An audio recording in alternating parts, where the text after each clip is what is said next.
Hi, I'm surprised that I never did a video about this wine.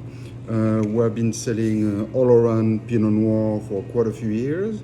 They took off here, I think, in 2020 because of smoke, and they didn't want to release any wine from that vintage. But the 2021 is back, and always great. So we're in Willamette Valley, we're in Oregon, the north part, because this specific one, they have single vineyard, different price point, of course, you know Oregon, right? Pinot Noir in general, and the Willamette Valley is a blend of their vineyard in Dundee Hill and Eola Amiri. You are still north, I mean, so you're very close to Portland. And as you get out of Portland, you drive half an hour, and before you know it, there is vineyard, how many thousand now?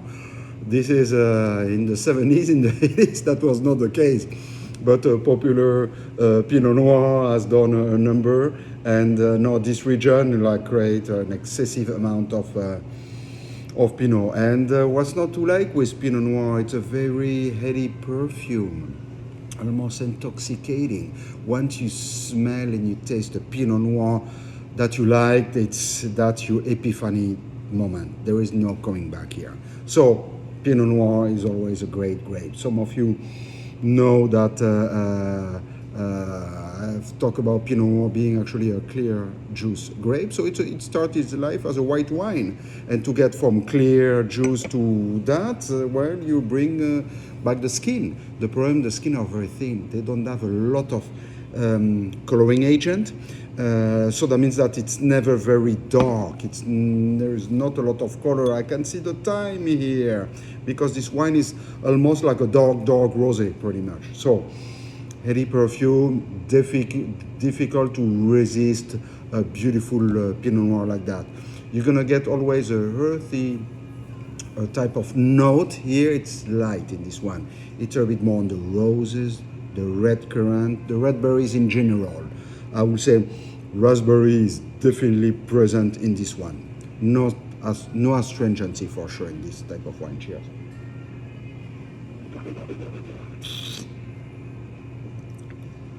Yeah, silky tannin as well. Quality Pinot Noir, and it's difficult to make good Pinot Noir. Don't believe that it's not like Cabernet. It's difficult as well, but Cabernet, it's kind of easy. Pinot Noir is very difficult. You have to be there every day. You have to be in the vineyard, etc. You have to pay attention to it. This one actually has 13.2% of alcohol, up to 13.7 for 13.8. Pinot Noir is still going to keep his identity. That means I smell and taste, I nail the Pinot Noir easily. You smell that, yeah, no problem.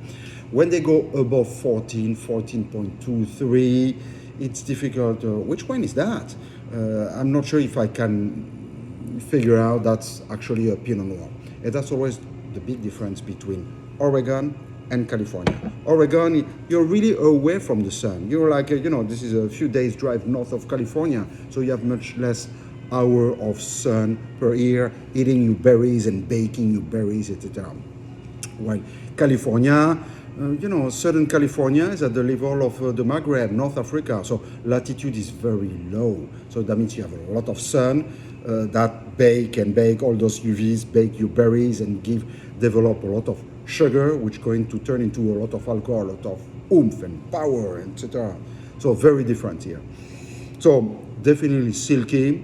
Those guys are doing organic and biodynamic, small lot fermentation. I mean, small batch and not a big, not 50,000 liter big vat, etc.